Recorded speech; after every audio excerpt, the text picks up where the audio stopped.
Tonight at 6 o'clock, 2 people are dead after a shooting took place at the University of Colorado in Colorado Springs. TV2 News gives you the latest. Senate Bill 83 is sitting in the Ohio House of Representatives. Find out what it is and how it will affect universities statewide. Ever hear about the glaciers that used to cover Ohio during the Ice Age? Find out what they left behind over 12,000 years ago. As TV2 News starts right now.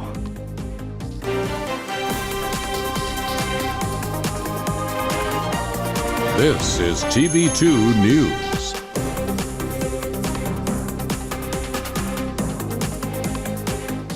Happy Friday, Portage County. Thank you so much for joining us. I'm Michael Neenan. And I'm Matt Caroli. Thanks for having us in on this Friday. And Michael, I do want to start this broadcast with a confession. I don't know what a kettle hole lake is, do you? I'm afraid I don't know what that is either, but No? Thankfully, our very own Dennis Farahani is here to tell us more about that. Dennis, what can you tell us? Hey guys, I actually didn't know what a kettle hole lake was either until I went to one right here in Portage County with KSU's Professor Dr. Linda Spurlock. Just off of Sandy Lake Road in Ravenna, you can visit a reserve that carries the remnants of thousands of years ago, Triangle Lake Bog. It used to be much bigger. This whole low-lying area was a lake made from a chunk of ice left behind by the glacier. So the glacier, about 12,000 years ago, started to melt back north. When the glaciers moved up north, they left behind remnants that would eventually melt to become a lake and soon a bog. Rubble and big chunks of ice fell off of it, and as the ice, this big ice chunk, slowly melted, formed into a lake, and then little by little plants start to colonize along the edges and along the surface is getting filled in. It's a dynamic ecosystem. It's odd because it's a little cooler than other parts of Ohio. There's trees like tamarack trees that are growing here that would normally only grow in Canada. Something you might not have realized is that the moss that's slowly filling up the bog was used for other innovations as well. This is a big old hummock of sphagnum moss, and it's very, very, very, very squishy. This is the kind of stuff that's filling in the lake. Now, sphagnum moss is actually what peat moss is.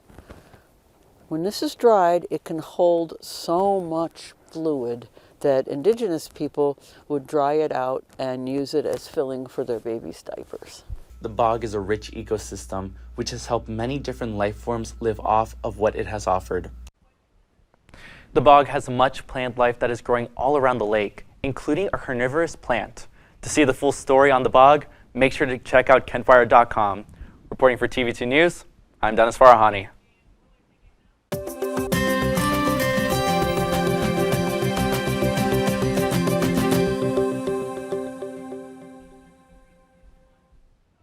How's it going, Portage County? I'm Cohlman Arthur, and sit tight because I have a forecast for you. Currently in Kent, we are looking at a temperature of 31 degrees and it feels like 25 degrees. We have a dew point of 15 degrees as well. We do also have a wind of 7 miles per hour, and the humidity is less than ideal, but we're looking at about an average of 51% with a solid visibility of 10 miles. So getting home tonight shouldn't be too bad. Now, as we look on to the next point here, looking at our Northeast Ohio forecast, we have a solid range between the upper 20s and lower 30s. We have Kent sitting at 31 degrees, Canton at 33 degrees, Youngstown at 34 degrees. We also have Ashtabula at 31 degrees, Cleveland at 31 degrees, Worcester at 33 degrees, and our lovely Mansfield at 28 degrees, and Sandusky at 28 degrees. We're nice in the middle of that forecast in the 30s. We're going to try to make the best that we can in this situation here. Now, as we move on here to our hour-by-hour forecast, we're looking at, unfortunately, some snow showers moving into tonight, so not the most ideal. We are looking at 7 p.m. at 28 degrees with 61% snow showers, and as we get to 9 p.m., we're going to drop a couple degrees to 26 degrees, and moving up 10% snow showers at 71%. And by 11 p.m. tonight, we are going to be looking at 25 degrees with thankfully fewer snow showers at 31 degrees. So for my third night shift friends out there, you're going to be having a more ideal time later as we get into the night. And of course, that will do for my weather bump for now. I'll be right back to give you guys more info, but for now, back to you guys at the news desk. Thank you, Cohlman. With House Bill 68 passing, another piece of legislation is Senate Bill 83, which has been the topic of some conversation. I have the story. Senate Bill 83, also known as the Ohio Higher Education Enhancement Act, would ban state-funded universities from requiring diversity, equity, and inclusion training, as well as discussing what it calls controversial issues. So there is no mandatory DEI training anywhere at the university. That can look both from a student perspective and as well as a staff and faculty perspective. Other universities do require DEI training, such as Ohio University and Ohio State. Wooden tells me about the importance of diversity, equity, and inclusion at Kent State. I think it's just about taking care of our people. So that can be, you hear a lot of people talk about happy diversity. And what that means is looking at areas of triumph, looking at areas of success, of what we've overcome, but also looking at the areas of struggle. So how can we come together in community when times are really hard? How can we make things better? Although banning required DEI training may not affect Kent State's official policies, faculty and staff are concerned about the bill's language barring universities from discussing controversial policies. The worry then is if a faculty member raises these issues, articulates the stance that's the dominant stance of experts in their field with respect to these things, that they will somehow then get pushed back either from students or from the state legislature in that context. Despite these worries, Ohio Senator Jerry Serino, who introduced the bill, believes it will improve intellectual diversity in college campuses. I think DEI has been destructive, and universities all around the country are now starting to look at that and changing that. Ohio State University spends $14 million a year, it has been reported, on DEI. Currently, the bill is sitting in the Ohio House of Representatives. It is yet to be brought up by the Speaker and would need a simple majority to pass back to the Senate. Senator Serino believes that he has enough votes to pass the bill in the House. I have counted the votes in the House, even though I'm in the Senate. I've talked with votes, the representatives, and we have well over 50 votes to pass this bill. Serino is hopeful that the bill will hit the floor within the next month. Reporting for TV2 News, I'm Michael Neenan. Well, a political action committee group in the area has found themselves in hot water as a formal complaint was filed and an ultimatum from Summit County officials to change the name of Republicans of Summit County or else they will be banned coming down. The reason why is because the Summit County Republican Party exists and Chair Brian Williams is not happy. PAC leader Edward Davidson says that Williams is misusing his authority. Columbus police announced they are canceling the Amber Alert for 5-year-old Darnell Taylor after he was found dead. His body was found in a sewer drain in Franklin County last night. Taylor was at the center of a statewide Amber Alert earlier this week after he was reported missing. His foster mother, 48-year-old Pammy May, has been arrested near Cleveland and is considered a prime suspect in a potential murder case. Coming up next on TV2, an update on the shooting that took place at the Chiefs Super Bowl parade in Kansas City on Wednesday. Cohlman Arthur gives us the details. Former President Donald Trump's first criminal trial has been scheduled. What are the charges and how it may affect his presidential campaign? Tomorrow's news leaders. Today's top stories. From an award-winning student newsroom. This is TV2 News, truly Portage County.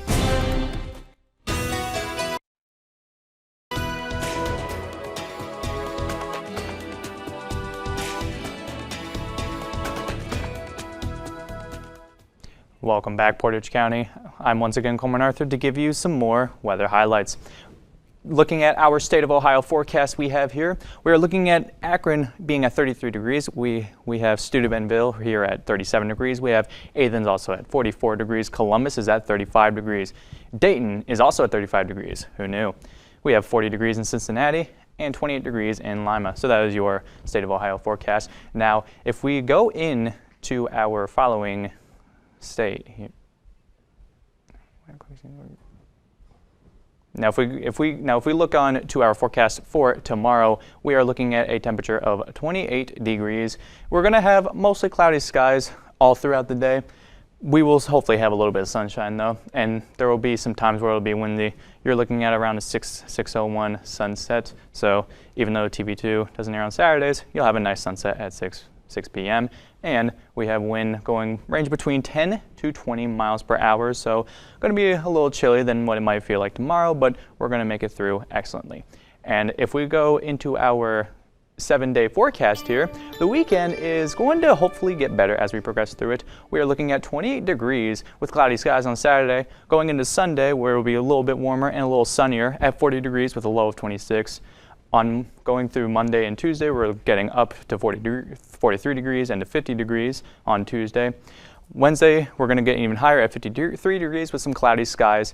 As we go into Thursday and Friday of next week, we are going to experience some showers. We're going to dip a little bit back down to 47 degrees with 50% rain showers. We're going to have a little bit of snow a week from today, 33% with 34 degrees on Friday as we get to the following week. Anyway, that is all I have for you guys today here at the Weather Desk.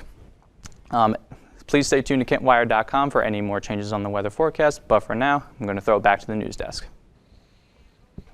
All right, Coleman, thank you. We'll hear from you in just a moment. Just 1 week after a tornado hit part of Rock County, the county's emergency management and sheriff's office are connecting people with relief. 30 homes were damaged in the storm, and their neighbors want to help out. So those neighbors formed the February Tornado Recovery Task Force. Committee Chair Austin Schmelzer says the task force was formed and started operating within the last 60 hours. 2 people were found dead with gunshot wounds inside the dorm at the Colorado Springs campus of the University of Colorado Friday morning. All classes were canceled for the day, with the initial lockdown and shelter in place being lifted. The identities of the victims have not been released, but police believe that the murders were an isolated incident and a homicide investigation is underway. And now taking things to the middle of the country in Kansas City, we have more information about the shooting at the Chiefs Super Bowl parade as it has been released. TV2 correspondent Cohlman Arthur has all the updates. Thanks, guys. Lots of new information has been uncovered following the shooting during the Kansas City Chiefs victory rally. A possible personal dispute left DJ Elizabeth Lopez Galvin dead after being fatally shot. 3 people were detained, 2 being juveniles, and 2 teenagers were charged Thursday. Chiefs offensive lineman Trey Smith has said his team had to take cover and helped young fans stay calm amid the shooting. According to police, several guns were recovered, but they have yet to announce any arrests. 13-year-old Hardin Central 8th grader Cash Adams speaks on his experience from the shooting. After being struck by a stray bullet at the end of the rally, he tracked down a Kansas City police officer. The officer stayed with him the entire time, even in the medical tent where he saw other victims. Cash was released from the hospital Wednesday night and went back to school on Thursday. Following Lopez Galvin's death, world-renowned singer Taylor Swift donated $100,000 to her family. Swift left a note upon donating to the family's GoFundMe page, stating, quote, "Sending my deepest sympathies and condolences in the wake of your devastating loss. With love, Taylor Swift," end quote. 1,300 other people donated after Taylor Swift exceeded the goal. This story is actively developing, so for more updates on the rally shooting, be sure to visit KentWire.com. For TV2 News, I'm Cohlman Arthur. Thank you, Coleman. A fire broke out at a Vico Plastics facility in Albion, Wisconsin early Friday morning. It was reported that there was no fire hydrants near the area. Homes near the blaze were evacuated, although nobody was inside for the building fire. The facility has been described as a total loss. Officials say it will take hours before firefighters can enter the building. We had crews go in through the front door, through the side door to try to get it knocked down, but they were met with extreme heat. It was a metal building, so think of pressure cooker type situation. Extremely hot inside. They tried to get it knocked down, but what it appeared was that it was sort of running the building already, and it had moved quite a bit through the building. Keeping things national, former President Donald Trump's first criminal trial will take place on March 25th in New York City. CNN Washington correspondent Julia Benbrook has more. March 25th. That's the date a judge in New York set for former President Donald Trump's first criminal trial. It will start about 7 months before voters head to the ballot box for the presidential election. We'll just have to figure it out. I'll be here during the day and I'll be campaigning during the night. Trump is accused of falsifying business records in the middle of his 2016 campaign to keep a past relationship with adult film star Stormy Daniels a secret. The former president has pleaded not guilty and denied wrongdoing. He's also claimed the charges brought by Manhattan District Attorney Alvin Bragg are politically motivated. We today uphold our solemn responsibility to ensure that everyone stands equal before the law. No amount of money and no amount of power changes that enduring American principle. The trial is expected to last 6 weeks, and Trump will be required to sit in a New York courtroom 4 days a week, which is certain to complicate his campaign efforts. How can you run for election and be sitting in a courthouse in Manhattan all day long? His primary opponent, Republican Nikki Haley, says Trump's long list of legal issues will hurt him in the general election if he becomes the nominee. He's already said he's going to spend most of this year in a courtroom, not on a campaign trail. That's not a way you win. Now, this is just one of many legal issues on Trump's calendar right now. The former president faces 91 felony counts across 4 indictments. Reporting in Washington, I'm Julia Benbrook. This exhibition in Philadelphia is showing off sculptures made out of a certain colorful plastic brick. Find out what they built and just how many sculptures there are. We have home openers and tournament tune-ups as Kent State Athletics has a packed schedule this weekend, and I'll have all the details for you.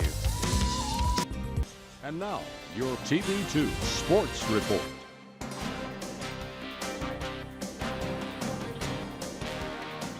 Welcome back, everybody. Well, Michael, it's hard to believe, but in a few weeks it's going to be March, and that means spring sports are going to be on the calendar.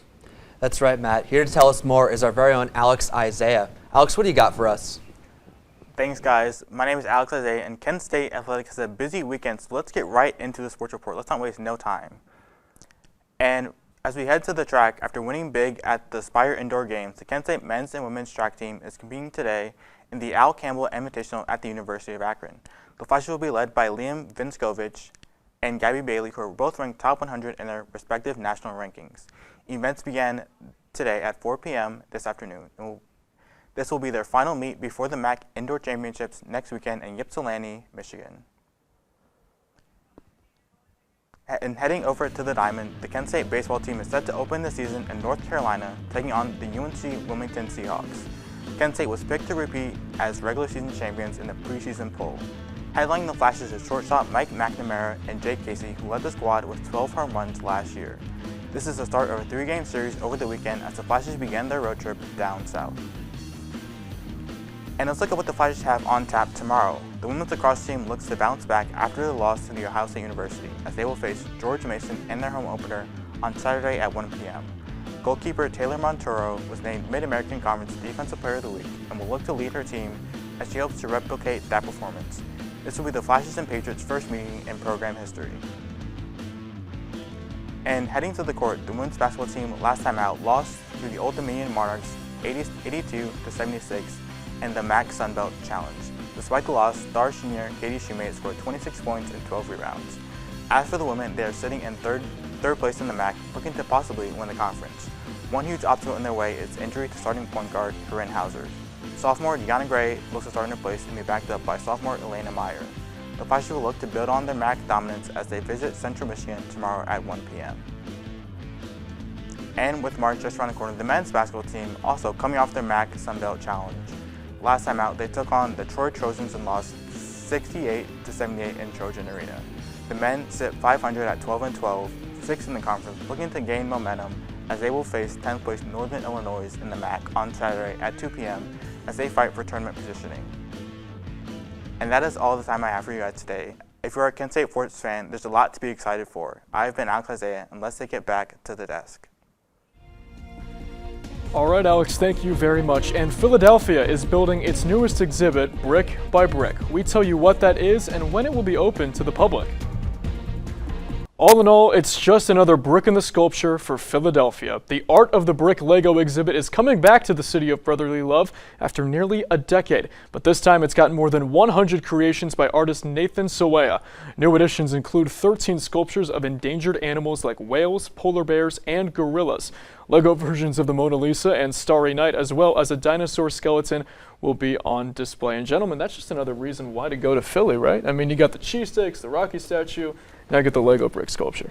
I mean, you know, me personally, I can't really think of like a good reason to go to Philadelphia. Alex, Really? do you have a reason to go? Oh yeah, let's let our Eagles fan have a good reason why we should go to Philly. Yeah, there's the Liberty Bell is a museum right now. I think this Lego sculpture is amazing. I think there's a lot of things to go to in Philly. I think even one of the premier cities up and coming now. Oh, definitely. Yeah, I was gonna say the football team's not really helping their case. Yeah, But, of course. I was gonna say 9-8, wild card exit. Okay. I'm sorry. No, We're not talking I'm about- splashing I thought we shot. were talking about Legos No, today. yeah, we are. We can talk about Legos. I was gonna say, are you guys like big Lego guys? Because we actually live together, and two of our other roommates are really heavy into Legos. Oh, Gabe yeah. and Ryan, our sports producers. So. It's true. Yeah, I really was big into Legos, especially Lego Star Wars. What about you? Yeah, I was gonna say I was definitely big into it, but now not so much. But I can definitely get back into one. If you put a set right in front of me, I can be like, all right, let's knock out an hour or two. Yeah, I feel like it's a fun way to waste time. I definitely loved the video games growing up. And Oh, even now, yeah. just being Those able were to good. build Legos, a little puzzle, nice time.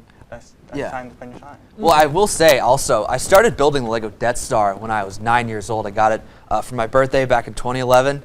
Still haven't finished it. Oh! Yeah, it's about halfway done. Maybe I'll get to it, but we'll see. That is all the time we have for now. Thank you so much for joining us. And be sure to visit our website at kentwire.com and follow us across social media at KentWired. I'm Matt Corrali. And I'm Michael Neenan. Have a great day, Portage County.